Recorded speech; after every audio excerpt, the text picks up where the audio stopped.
Friends, ಹೇಗಿದ್ದೀರಾ? ನಾನು ನಿಮ್ಮ ಪ್ರೀತಿಯ ಸ್ಮಿತಾ. ನನ್ನ ಸ್ಮಿತಾ ಫಿಶ್ ಚಾನಲ್ಗೆ ಸ್ವಾಗತ.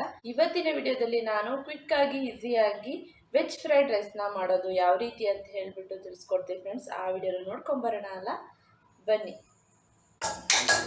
ನಾನು ಮೊದಲಿಗೆ ಒಂದು ಪಾತ್ರೆ ತಗೊಂಡು ಗ್ಯಾಸ್ ಆನ್ ಮಾಡ್ಕೊಳ್ತಾ ಇದ್ದೀನಿ. ಒಂದು 5 ಸ್ಪೂನ್ ಅಷ್ಟು ಆಯಿಲ್ ಹಾಕೊಳ್ಳಿ. ನಾನು ಅಂದಾಜಿಗೆ ಹಾಕೊಳ್ತಾ ಇದ್ದೀನಿ, ನಂಗೆ ಗೊತ್ತಿರೋದ್ರಿಂದ ನಿಮಗೆ ನಾನು ಮೆಜರ್ಮೆಂಟ್ ಹೇಳ್ತಾ ಇದ್ದೀನಿ. 5 ಸ್ಪೂನ್ ಅಷ್ಟು ಆಯಿಲು, ಆಮೇಲೆ 2 ಆನಿಯನ್ ಅನ್ನು ಚಿಕ್ಕದಾಗಿ ಹಚ್ಕೊಂಡು ಅದನ್ನು ಕೂಡ ಹಾಕೊಂಡು ಚೆನ್ನಾಗಿ ಫ್ರೈ ಮಾಡ್ಕೊಳ್ಳಿ. ಮತ್ತೆ ಉದ್ದಗೆ ಕಟ್ ಮಾಡ್ಕೊಂಡಿರುವಂತಹ ಗ್ರೀನ್ ಚಿಲ್ಲಿಯನ್ನು ಹಾಕೊಳ್ಳಿ.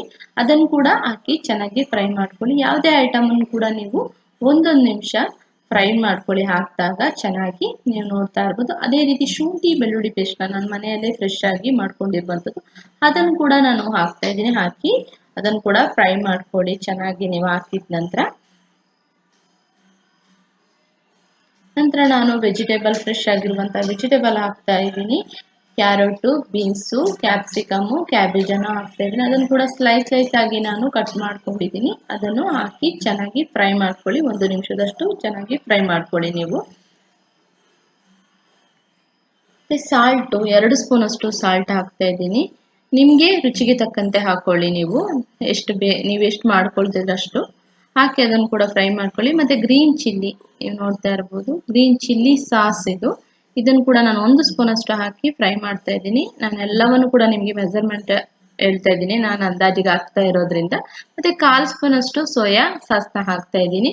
ಅದನ್ನು ಕೂಡ ನೀವು ನೋಡ್ಕೊಂಡು ಹಾಕಬೇಕು. ಮತ್ತೆ ಇದನ್ನು ಕೂಡ 1/4 ಸ್ಪೂನ್ ಅಷ್ಟು ನಾನು ವಿನಿಗರ್ ಅನ್ನು ಹಾಕಿದ್ದೀನಿ. ಮತ್ತೆ ಇದು ಗಾರ್ಲಿಕ್ ಚಿಲ್ಲಿ ಚಟ್ನಿ ಅಂತ, ಇದೊಂದು 2 ಸ್ಪೂನ್ ಹಾಕಿದ್ದೀನಿ.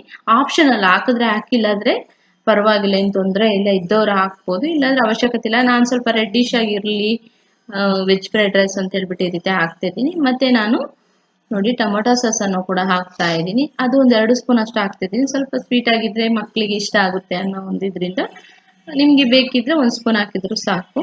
ಮತ್ತೆ ನಾನು ಕೊತ್ತಂಬರಿ ಸೊಪ್ಪನ್ನ ಇವಾಗ ಉದುರಿಸ್ತಾ ಇದ್ದೀನಿ ಫೈನಲಿ ಆಗಿ. ಚೆನ್ನಾಗಿ ಇದನ್ನ ಎಲ್ಲವನ್ನು ಕೂಡ ನೀವು ಹಾಕಿದಾಗ 1 ನಿಮಿಷ ಫ್ರೈ ಮಾಡ್ಕೊಳ್ಳಿ. ಮತ್ತೆ ನಾನು ಆಲ್ರೆಡಿ ರೆಡಿ ಮಾಡ್ಕೊಂಡಿದ್ದೆ ರೈಸನ್ನ, ವೈಟ್ ರೈಸ್ನ ನೀವು ಮೊದಲೇ ರೆಡಿ ಮಾಡ್ಕೊಳ್ಬೇಕಾಗುತ್ತೆ. ಅದನ್ನು ಕೂಡ ನಾನು ಹಾಕಿ ಚೆನ್ನಾಗಿ ಮಿಕ್ಸ್ ಮಾಡ್ಕೊಳ್ತಾ ಇದ್ದೀನಿ.